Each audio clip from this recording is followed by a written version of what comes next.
Welcome to the Informed Pregnancy and Parenting Podcast. I'm your host, Dr. Elliot Berlin. Today, we're joined by an actress, comedian, writer, genuine, tell-it-like-it-is, big-hearted incubator, growing her very first baby and ready to pop any time now. This is the before episode, before she has the baby, and it's going to be, I'm sure, an exciting two-part series. Gillian Shure, welcome to the podcast. Thank you so much for having me. I like that word incubator. You're an incubator. I've not been called an incubator before. Well, it's a positive term, part of your job description. It feels very accurate. I love hanging out with you. You're so interesting and refreshingly real. Thank you. And so I want to find out more about you and where you came from, and what you do is also interesting to me. Okay. And more about this pregnancy and your plans for birth. So let's jump right in. Where are you from?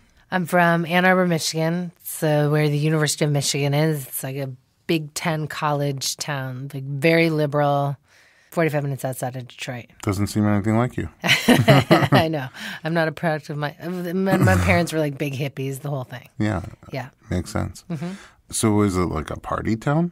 No. Well, it's like a bunch of liberal, educated hippies. So it's kind of like Berkeley, but maybe less patchouli. Yeah. I'm going to have to go check this out for myself. It is. It's a beautiful town. It's not a bad place to grow up because it's big enough where you feel like it's not like you travel and you'll feel like, oh, I'm from a small town. I've never seen the big city before.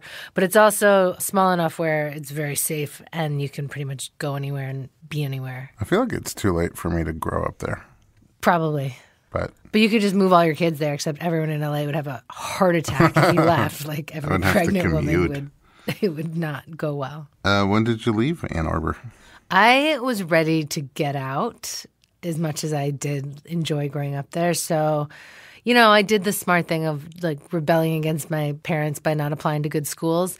So I ended up at Wisconsin, which actually is a very good school and was at the time. It just, in hindsight, I would say that probably the best kind of school for me would have been a small liberal arts school, and I ended up at these huge schools. In Madison? I went to Madison for a year, and then I transferred because I wanted to act, but it was like my secret, so I didn't tell anyone. So, oh, really?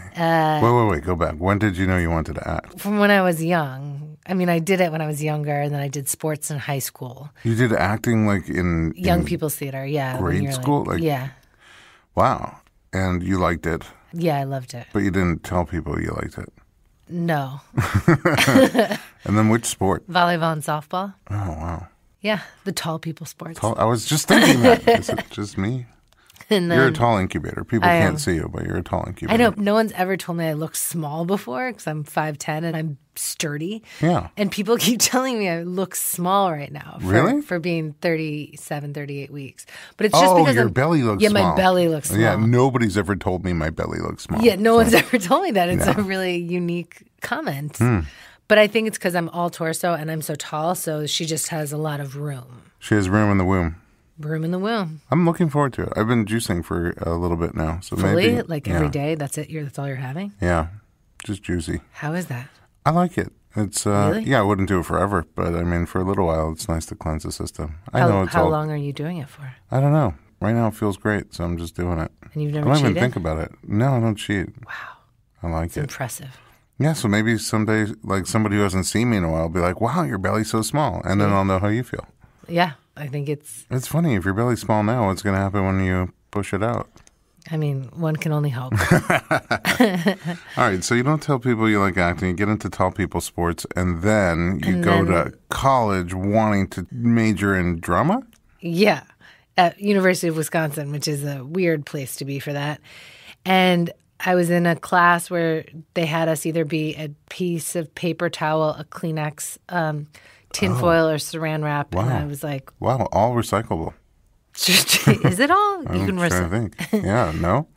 I mean, if it's clean enough. Probably if you're like a better person than me, recycle saran wrap, but I just throw it Only out. if it's clean. You can't. You gotta wash it and then recycle it. I do reuse plastic bags, much to my husband's chagrin. Who has a choice anymore? I know, it's true. Yeah. So I transferred. I mean, after that class, I knew that I was in a ridiculous place, so I had to transfer. So my kids freaked out because Why? I brought home recycled toilet paper. Oh, God. And they're like, oh, my God, that's so gross. I'm like, why? And they're like, well, who used it the first time? I'm like, that's not what it means. But it's a valid question. Good call. Sorry, I cut you off. No, it's okay. So I just got bored. I mean, I didn't get bored. I just knew it was the wrong place. I knew I wasn't going to stay at Wisconsin. It was a great school also for anyone who wants their kids to go there. It's actually a great school because it's fun, but everyone studies, and it was wonderful. When they're not ice fishing. When they're not ice fishing. Yeah. I mean, and then as soon as it gets to be about 45 degrees out, it's summer, so everyone comes out in tank tops and T-shirts. I lived in Nebraska for a year. Oh, God. When I got there, they said, "You're from New York?" I said, "Yes." And they said, "Oh, you're going to be disappointed because you're used to having 4 seasons." And I said, "How many seasons do you have in Nebraska?" And they said, "Oh, we only have 2. And I said, "What are they?" And they said, "We have winter and the 4th of July." And then it's winter again. And I was like, yep, that was pretty accurate. It's cold for a long part of the year. That's tough. Yeah. Where'd you go? So I was going to go to New York or LA. I was just like, where do they make entertainment? And then I should have gone to New York, another poor decision. Ooh. And I ended up in Los Angeles because I was like, movies. And UCLA didn't accept sophomore transfers, so I ended up at USC. Oh, really? I wasn't the most thought out individual. Wow. So I went to theater school at USC. Oh, not on the rowing team. No. Well, maybe I just said that to get it. Maybe you're not even into theater. Yeah. You just said it because you wanted to get onto the rowing team. Correct. Clever. Mm-hmm. So you studied theater at USC. I did, yeah. And all genres? Like, is it?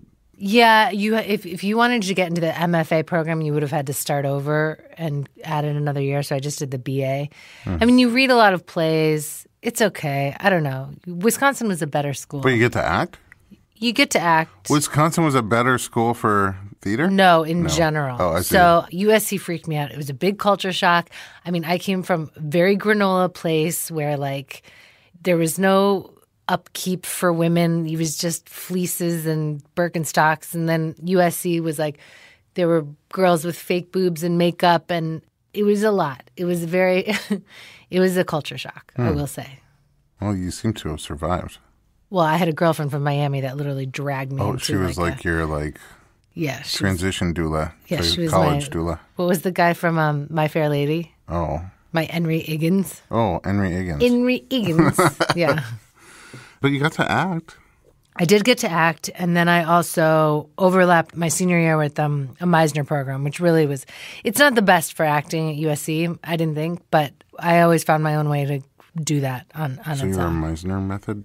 You were a little of everything. I did it, a little of everything, but it was a life-changing thing at the time. I had an incredible teacher, and it was a great school. Yeah. When did comedy happen?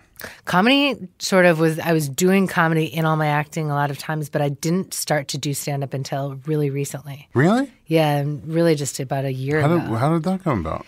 It came about because I wasn't working that much, and it's a way to write and perform on your own. So it's a way to take – some power back into a very powerless situation, I feel like. I mean, what's it like the first time you go do stand-up? Because it's different than scripted. I mean... Well, ironically, the first time I did it, I took a class because I thought, You took a stand-up comedy stand-up class? Yeah. To write and perform?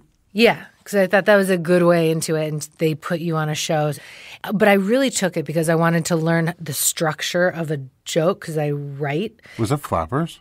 No, this one was at the Improv. Okay. Well, no, it was a woman named Leslie teaches it, and I'm blanking on her last name. But anyway, so the final show is at the Improv. So I wanted to learn the structure of a joke for writing. And it turns out she doesn't teach anything like that. She just teaches you to tell the truth initially. Oh. And it was terrifying and horrifying because I really was looking for something else. But it was actually the perfect way to do it because I think if I had learned something more structured in the beginning, that it would have been detrimental. Because this way, I had such a positive experience the first time I did stand-up. And, I mean, I expected no one to laugh, and it went really well. And so I was like, oh, interesting. And that was just from no structure Telling whatsoever. The truth. Right. And then I studied with a guy named Jerry Katzman, who's the greatest, and he's so good. And I learned more about the structure of things. But because I'd had that initial experience first, it went it was the right order. You had both, yeah. Yeah. So, I mean, that's how I did it. We're going to do a show together. Yes. But that's how I did it. I first tell jokes because I'm face blind and I can't tell people apart, so I'm always feeling awkward. And then I didn't even realize it as a kid. I just started trying to make people laugh. So, because I can tell laughs apart. And then because... Wait, you can tell laughs apart? Yeah, that's why I make goofy jokes all the time. Oh, my God. That's So, like, amazing. when someone comes up to me in Trader Joe, this, happened recently. I get a big, uncomfortably long hug from somebody who I don't even know that I've met before. And I'm like, looking for clues. I'm like sniffing for what she smells like and trying to look at her hair. And then I just have to make a joke. And then I'm like, oh, my God. When she laughs, I'm like, I was her doula. Oh, my God. That's And we so had a funny. great, incredible birth. Powerful. But I met her for the first time in her 30 weeks pregnant. And she gained more than the average amount of weight. She gained like 60 pounds in her pregnancy. So now seeing her almost a year later, I had nothing to go by. I didn't have stature. I had nothing. She even changed her hair. I had literally nothing. That's amazing. And it wasn't, it all made sense once I figured out who she was. But that's why I make jokes, because it helps me. In the moment, I just crack a joke and hope she laughs, and then I can narrow down who she is. So I've been telling jokes my whole life, which is why community organizations are like, hey, can you host, MC? Are things a little dry? So I started MCing things. And as an MC, it's a really nice transition because, your job is to keep the night running smoothly, not to make jokes. And if you add a few good punchlines in there, they're just so happy that you ran the night smoothly and made them laugh a little bit. They're grateful and they go nuts for you. But if you're doing stand-up comedy and you have 3 jokes in 10 minutes, you are bombing. Yeah. So I had like a couple of years of intro. And then when I put together our comedy show, I was still just the host in a comedy club, so I had to be a little more punchy about it. But then I took a class. I only taken one class, literally 1 2-hour class. And he was all about the anatomy, the science of creating and delivering jokes, the anatomy of a joke and a punchline and different types of setups and how to take your material and tell the truth, but to find the funny in there. And I was blown away that there's a science to stand-up comedy. Yeah. It's pretty cool. And then you can make it your own, but it's nice to know the rules, or it's nice to understand it more. Yeah, the mechanics of how it works. Have a background. I can't wait to do a show with you. Yeah, it'd be so fun. I know. It's unfortunate that you're having a great pregnancy because, it's less to make fun of. But Oh, there's still plenty to make fun of. Great. All right. I want to find out more about this pregnancy when we come right back. Don't go anywhere. We're going to be right back with Gillian Shure.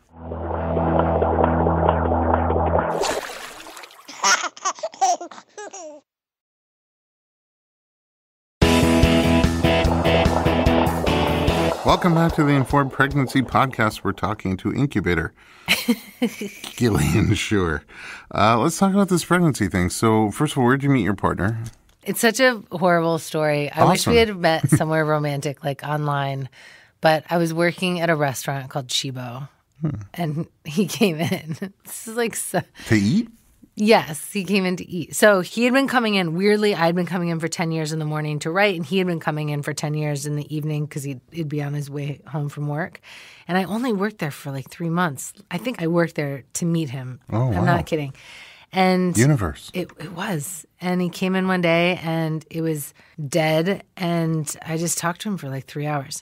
And it was weird because I had intentionally not been dating because I was making other bad choices for like 6 months. And so when he came in, I wasn't weird and nervous like I normally am when I meet new people. And so I think that helped because I was just like myself. I wasn't like trying to be cool or flirt. If I'm like anybody in the audience, I'm definitely wondering about your other bad choices. Oh, that is like a whole other podcast. Oh, You need 3 like episodes. like a Joe Rogan length podcast. Oh, wow. Yeah. All right. We'll let that go mysteriously. And then so he left and he didn't get my number. And also I'd cocktail on After 3 hours? After 3 hours he left. And I was like, I work Thursday, Friday. I was like And then he didn't come back the next week. He came back like 2 weeks later. And then it was really busy at the bar. And I was so mortified that he was going to ask for my number in front of all the regulars and like in front of everyone. I was like, I wanted to spare him that. So I wrote my phone number down. And he says that he had already written his phone number down to give to me. Oh. He says that. Universe. He says. Uh-huh. And he's very honest, Are so I you believe like, him. oh, okay, you're like fake news. I don't believe it. No, I do because he doesn't lie. But I did give it to him first. And I've never given my phone number to anyone where I worked. So Wow. Bartending. So, yeah. You were bartending. Yeah, waitressing. Ish. It was at the bar, yeah. Waitressing at the bar. Well, they have like a big bar where people can eat dinner and stuff. You don't want to yeah. talk about the bad choices at all? I mean, really, it would have to be a separate podcast. All right, It's we'll like- have you back. Welcome to the podcast. We're the bad choices episode. That's right. I could fill a whole one. I mean, I just thought Madison and USC were the bad choices, but Those were like bad choices light. These were like heavy bad monumental. choices. Oh, Yeah. yeah, we're definitely doing an extra podcast. So then you guys got together and you stopped working at the restaurant. I will say to all the women out there, like I would always think that you'd have to go get progressively better at relationships before you get a great one, you know? Like it was like a stepping stone, but it's not true. How so? I went bad relationship, bad, okay, pretty good, not great. And then it was like this one. He's amazing. Oh, wow. It's like the stock market. Yeah. So it doesn't have to be a linear progression there's no from logic to better it. to great Oh, yeah. or from bad to great. It can be like Up, down, up, down, perfect. up, down. Amazing. Wow. I have a unicorn. Yeah. I'm very, very lucky. Wow, that's so nice. I think you deserve it. I think Thank you. your energy is amazing, and I don't care what choices you made. All I know is the you now. I only you. met you a year ago, but I think the universe was right in its choice to give you amazing, Thank you. and also to give him amazing. He says that, so I agree. yeah. So then, how long before you made it official? Well, we pretty much were together right away. I mean, we froze my eggs like 4 months into our relationship. You froze your eggs 4 months in? Yeah. Because I was 35 at the time, and I said, hey, I'm going to do this. And he said, yes, absolutely, we should do this. But he And it was doesn't great. really have to do anything. Well, he contributed to it. I mean, he was definitely a part of it. He was my partner in it as much as anything else. I hear you. No, we didn't do embryos, though. Right, We just, you just no, he froze didn't do anything, but Just eggs. yeah. I accidentally froze eggs one time. My wife was really upset. You were trying to make them Separation. Yeah. hard. No, I just put them in the freezer. It's a long story, but we got a new fridge and freezer in there. Each one is a separate unit. This is the fridge, and that's the freezer. And I just assumed the one on that side would be the fridge, and that one would be the freezer. So we got a delivery from Instacart, not a sponsor as far as I know, and put the eggs in the wrong one. So I froze eggs, and she was upset. But you froze eggs, and he was happy. And he was happy. So Yeah. look at that. But ultimately, we didn't stay with that doctor. I won't say the name of the doctor, but I will say that one thing to look for if you have to choose IVF, I would say one of the most important things isn't just the skill of the doctor, which is obviously important, but it's the competency of the office that they work in. Because there's so much unknown and there's so much insecurity and, fear and taking all these hormones. And I would go into that office and they'd say, what are you doing today? And I would say, You don't know? you should be telling me that. Right. I don't know what I'm doing. Like, I've never done this before. So That's weird. It was very frustrating. That's like and going I in, felt very, literally like going in for surgery and just before they knock you out, what were we going to do again? 100%. No thanks. So we felt very uncomfortable there. Oh. And they, they got 9 eggs and they're frozen there still. So, Some of them. maybe if we need them for a second, if, our embryo, whatever. But the office that we ended up with Dr. Chang is amazing. And the office was so responsive and so good that it really was a night and day experience. So when you decide you're ready to have a kid, what's the process? Well, we tried for like 6 months, and now by this time I'm 39. You tried without the Naturally. frozen eggs? Yeah. We just kind of want to just do it. Like when you say, how trying was your trying? Were you like looking at your ovulation? We were, and for us, it was just horrible. It makes sex and everything that is wonderful and beautiful about sex, it felt like it took that away from us. Trying to make it on a schedule and make it an obligation. And I didn't feel good. He didn't feel good. And I know some people are really good at this. And they've made it this wonderful, magical experience. But, at like that a time. Google Calendar reminder? Yeah. That's so hot. Or they're good or they're younger and Now. they have more time. But my husband works a lot. So it was just very hard. People don't really talk about that, how hard. Because everyone just goes, oh, just you get to have sex all the time. But it's not like that. I love having sex It's with not my love husband. making. It's not love making and it's not more, even like. It's more mechanical, like, Yeah, it's got this weird obligatory end to, timing to it. And also because of the timing of my age, we were just like, we could try for a year and a half, then I'll be 40, and then we'll just be getting started. And also, I find the hardest part of trying to get pregnancy in that sort of journey for me is the limbo of it. Like, the waiting and the direction of your life, especially for me, because I think if you have like a really successful career, it's different because you're on this path and you're working it, and then you're going to have to find a way around it when you're actually deeper into pregnancy and with a newborn, but you'll be able to get back into it more quickly. But for me, I didn't have that set of a career, and it felt difficult to begin something with my full force behind it because I knew of what was coming up, hopefully. right. But then you're waiting and you're waiting. It's a tough time. It's very tough, and you're changing your diet, and you're not – it's just – I found the limbo really difficult. And then we found an amazing doctor, Dr. Wendy Chang, and we felt really comfortable with her. It was a night and day experience. And we just wanted to get it over with. Well, get it over with sounds bad, but get it started. Yeah, that's right. And the also other side. I will say even the choice to have kids was weird because neither of us had been sure. Neither of us had thought we'd get married, and we love being married, and neither of us really thought about having kids so definitively. Like, I wasn't that woman that was imagining what my kids' names are going to be or what it was going to be like to be a mother ever, not once. So really you start to make these decisions based on sort of a fear of regret almost. Like, when I'm older, am I going to want to have kids around me? To take care of me? No, to hang out with at Thanksgiving and, when we're 60 or like. Oh, it does make the holidays different. Yeah, you have to start thinking like, am I going to regret not having them versus do I really want them because we're happy together and we just got to spend all this time together and ultimately we decided we would. And we're so happy about it now, but. Oh, so after 6 months of trying, you moved your eggs to a different doctor? No, she doesn't even accept. You had to start from scratch? We had to start from scratch. Oh, wow. Which was better anyway for us because we wanted to do embryos this time. Oh, yeah. We didn't want to do ICSI. Intracytoplasmic sperm injection? Yeah. I couldn't even Go me. Nice job. This is where you take an egg and a sperm and you literally inject the sperm into the egg and say you're a pair. So our goal for IVF was to make it as close to natural selection as possible. Okay.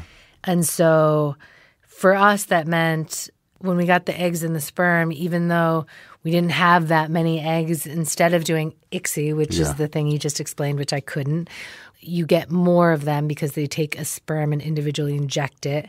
It has a slightly higher chance of bad things, like slightly. But we also like the idea of just putting all the sperm together and seeing which one won. Letting them all swim together and see who pairs up, who gives each other their phone number on a napkin. That's right. So to speak. We did it the first round, and we got one, and it was a girl, and we'd always wanted a boy first. And then she said, if you want a second child, you should probably do a second round now because you won't want to do a second round of retrievals after you have a baby. And we thought that was a good idea, so we did. And so then we have 3 embryos from that one. 4 total. Yep. Including a girl. Including a boy. A boy. But then we also feel like she got there first, so she gets to come first regardless. And then a week before we were doing the transfer, so when they were going to put her in, they said, we don't think you should use this embryo because it's an unconfirmed fertilization. Oh. Now, I guess eggs, and this is kind of awesome, can fertilize themselves. They're not embryos. They're not really viable, but it looks like they are. Uh-huh. And so then it was a very difficult decision because we were very attached to this embryo. I know that sounds crazy, but you do get attached to it. And we felt like she had survived and she had been the first one and she made it out of this pool. And then they were telling us that it's not safe. And for me, it was daunting because while I did pretty well with the shots, and it is a lot of hormones and I can take it, I can deal with stuff, but the progesterone shots are intense. The needles are very long. It's a big needle, it's a thick, oily... It's a thick, oily thing. So the idea of going through this whole process... and then not getting and not even having it something be viable because they just don't know was really frustrating. Well, now we want to know what happened, but it's a perfect cliffhanger to take a break. Don't go anywhere. We're going to be right back.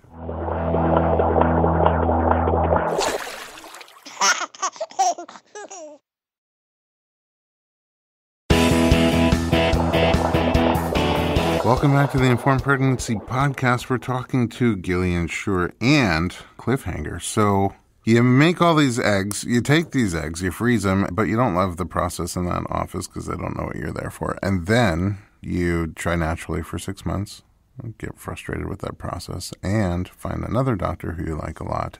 1 round of IVF with no forcing the egg and the sperm together leads to 1 embryo, 1 girl embryo, and then a second round, 3 more embryos, and you were going to use the girl but not use the girl, but then use the girl. What happened in the end? That was an amazing recap, first of all. Just want to give you some kudos there.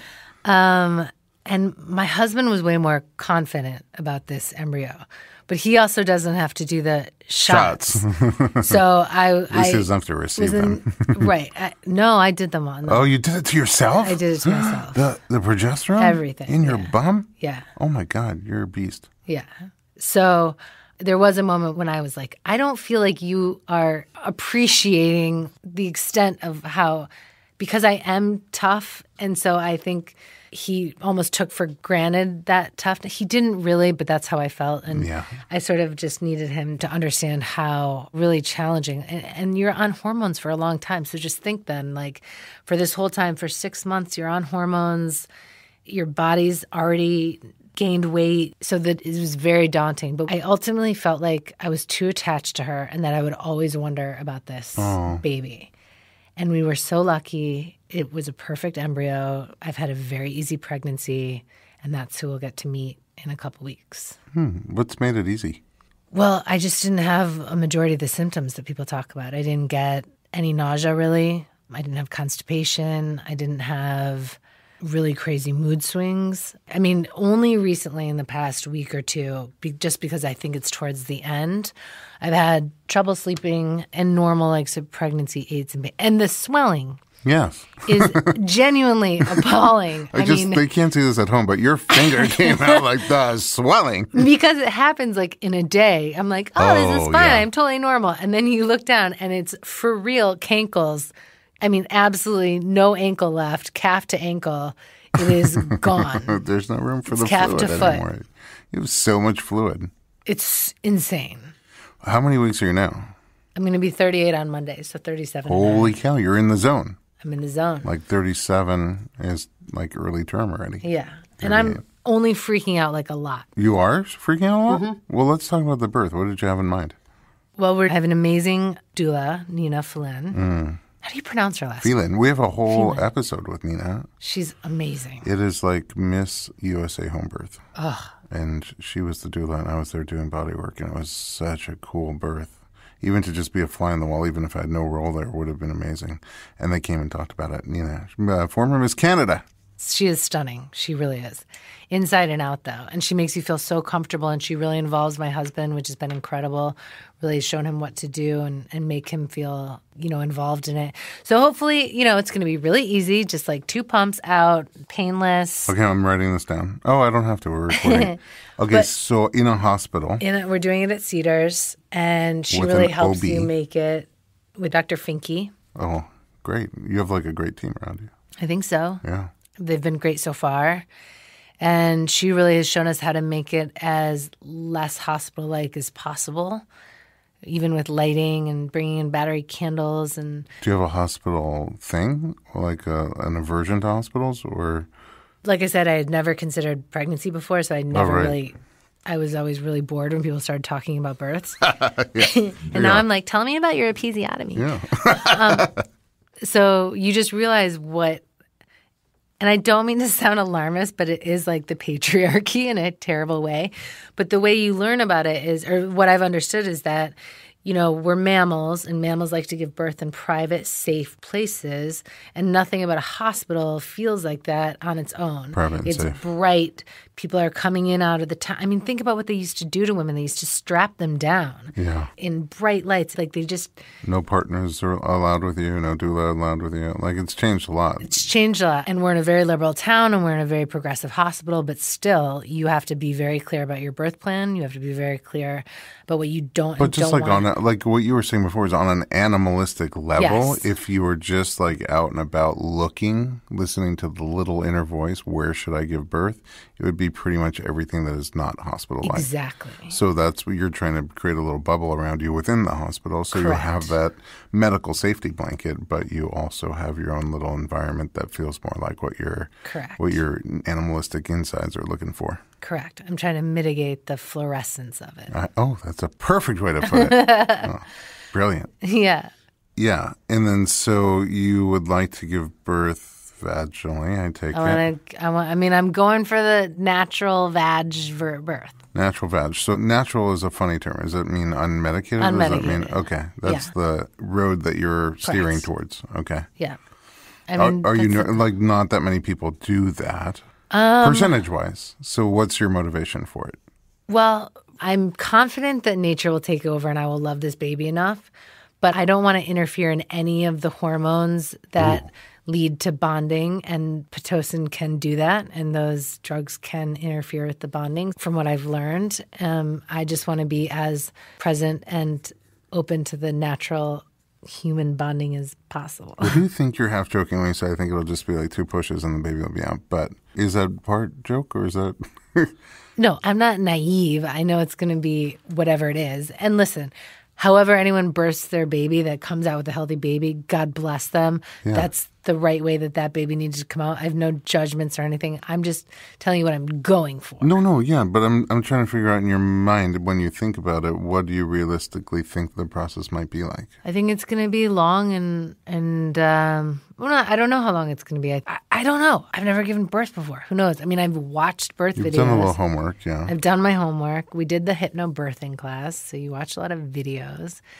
How are you with intensity, different kinds of intensity? I think you can do anything for a minute, and I think a lot of it's breathing, and I think a lot of the semantics of it really help when you change it. Like, for instance, they say contractions, and contractions is like the worst word you can possibly use. Right. Because it's not calming at all. It's also tightening and small and constricted, which is the opposite of what the muscle movement is actually trying to do, which is to open your cervix. Am I correct? Yes, but it's opening your cervix by pushing your baby down against it. So, I mean, it's not an inaccurate word of what's happening to the womb. The uterus muscle is contracting like any other muscle would and creating a tension. But it's that tension that's pushing down to create an opening at your cervix. But it's just a harsh word. It's a harsh word. And just for me, like, they give you all these other words that I have taken to, like wave or surge or rush. And for me, those words are more fluid. And I'm kinesthetic too, so I'm very tactile. So, like, for me, that makes more sense. Like, yeah. And it is a wave. It's not, again, it's still an accurate word. It's just a different imagery that comes along with it. And I think from watching and, hopefully helping a whole bunch of people give birth, it looks like when you do feel relaxed and safe, more than anything, that's what I just observed, safe, then you tend to just not worry as much about the intensity that's happening inside you. And no matter how big it gets, one of the most intense births I was ever at, it just looked like lightning running through her body for a minute at a time, every 4 minutes, 3 minutes. And she looked like a lightning rod, just letting it run through with no fear, like knowing that this is big, this is intense, this is a lot of feeling, and just not caring about it that much, breathing through it and surrendering to that big energy, that big power going through her. And it was kind of incredible to watch, but the thing was, she felt so safe. She surrounded herself with people that made her feel safe. She wore clothing that made her feel empowered, and she just had this intuitive sense like, this is going to be bigger than anything I've ever done, but I'm okay with that. And it was very productive. It just, every surge was just productive. On the other side of that coin is somebody who, even if they're not very big surges, is really afraid, doesn't feel safe. Then you fight. Your body fights. That's what it's programmed to do. Right.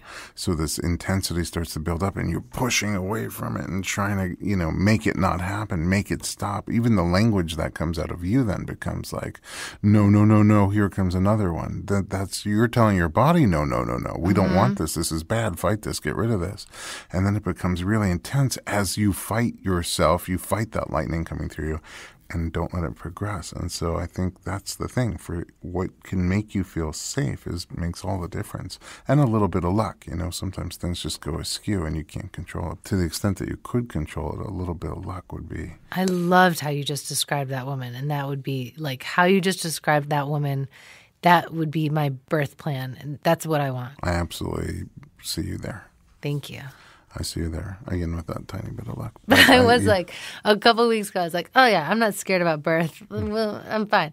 And now I'm like, a little scared about birth. I think you'll be excited when it starts, I think you will be. From what I know of you, I think like when it starts, you're not going to instantly feel fear. I think you'll feel excited. No, I think the unknown of all of it is probably scarier than the actual. Yeah, but it seems like going on a roller coaster for the first time. Like you don't know this one. Yeah. And you don't have that much control over it. And it's just, if you surrender to it, you'll have a great ride. If you're terrified, you'll have a horrible ride. And you'll throw up. But you'll probably throw up anyway. There is definitely the sensation of when you look down at your belly and you think about the size of your vagina. I've never had daunting. that exact sensation, but I hear where you're coming from. It's like. Right. How does that come through that? It works. It's designed to. Yeah. Are you planning to labor at home for a while? Go straight to the We're hospital? going to labor at home as soon as possible. We don't live too far from Cedars. And Nina will come over while we're doing that. And when she says so, we go to the hospital. Do you have any specific comfort measures in mind?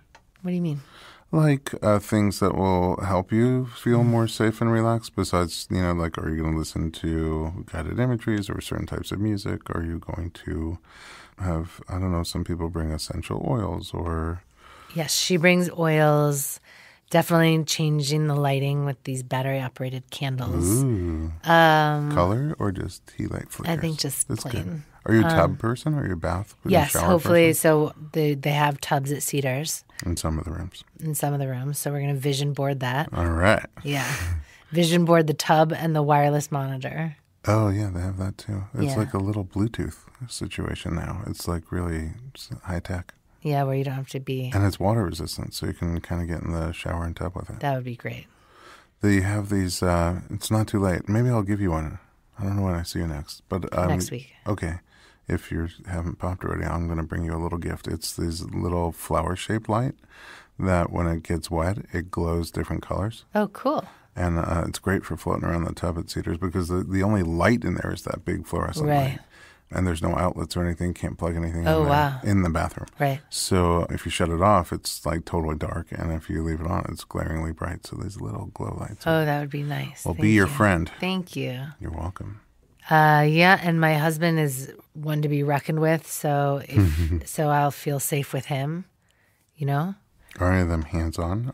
Because you said you're tactile. So. Yeah, so Nina's taught us ways to work together in that way and to lean on him and to use him. And we've also practiced some hypnobirthing stuff, which we'll see if I'm able to. Yeah. Well, look, it's a journey. There are stages. So I feel like for most people it's helpful at some stage. Yeah. Maybe not the whole time. Right. So other than, being at home or a birthing center, I think we're just going to do the best we can. There is a part of me that really wants to do a home birth, but that ship has sailed. So you can do a home labor. Yeah. So we'll do that. All right. Well, I'm excited for you. Thank you. I've been on with you on this journey from from day before. one. Well, even I went to you 4 times before I did the transfer. Yeah, that's what I'm saying. From before I know you longer than this kid does. That's right. I'm very excited for you. I Thank do you. have this question, though. My last question for you would be this.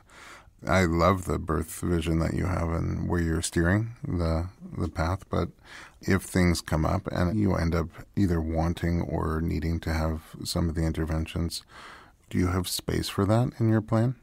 I do. I mean, the ultimate goal is to have a healthy baby. So I'm not going to put my will in front of that. I feel safe in having between Nina and Dr. Finke. So Dr. Finke's really great with working with doulas. And so I don't think we'll be doing any preemptive interventions. But if it's needed, of course. Right. I don't foresee you having unnecessary interventions pushed upon you. Right. But sometimes you get there and you're just like, oh, this is not what I thought it was. I'd like a little help. Yeah, I think, it'll be disappointing and I'll deal with that. But I think probably if I have a healthy kid in my hand, I probably won't be lamenting my loss. And I'll probably be really happy because I will be on drugs, which is also great. Win-win. Win-win. Well, thanks so much for coming in and sharing Gil with us. Thank you for having me. Is there someplace we can find you online? I'm just Gillian Shure on Instagram, and although I'm a terrible user of it. Okay, so I look forward to your post once a quarter. Yeah, that's right. And I'll be blasting the heck out of our stand-up comedy show whenever it comes I know, together. I can't wait to do it. I know, but now you're going to have the kid, and then you're but it'll give me a good thing. Go into the cave for a little bit, then you'll have to write a little material, and then we'll be good to go. Yeah. All right. Thank you. You're welcome. Thanks for being here, and at home, thanks for listening to us. Do me a favor. If you like our podcast, go into your app and quickly give us a rating and a review. It'll take you about a minute, but it'll help us reach even more people. You can also send us feedback anytime to info@informedpregnancy.com.